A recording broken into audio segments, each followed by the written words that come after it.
সারা দেশের সঙ্গে একযোগে অনির্দিষ্টকালের কর্মবিরতি শুরু করেছে রাজশাহী মেডিকেল কলেজ হাসপাতালের ইন্টার্ন চিকিৎসকরা।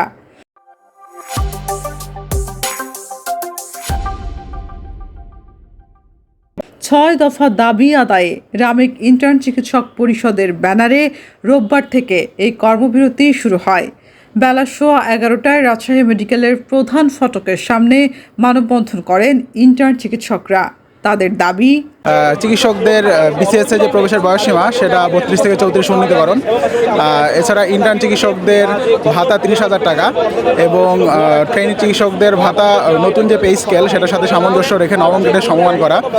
রোববার সকাল থেকে সারা দেশের সরকারি বেসরকারি হাসপাতালগুলোতে লাগাতার কর্মবিরতির ডাক দিয়ে আন্দোলন শুরু করে ইন্টার্ন চিকিৎসক ফোরাম। যদিও হাসপাতাল কর্তৃপক্ষ বলছেন অধ্যাপক ও সহযোগী অধ্যাপকদের সহযোগিতায় বিশেষ ব্যবস্থায় রোগীদের সেবা চালু রাখা হয়েছে।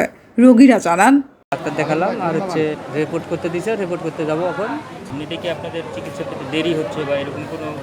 না, তেমন দেরি হয়নি। আমি আসার পরে তার দেখছেন রুগী ওষুধ আনতে গেছে আমার ছেলে। এদিকে রামেক হাসপাতালের মুখপাত্র ডাক্তার শঙ্করকে বিশ্বাস জানিয়েছেন, ইন্টার্ন চিকিৎসকরা কর্মবিরতিতে গেলেও মিড লেভেলের চিকিৎসক দিয়ে আমরা সেবা অব্যাহত রেখেছি।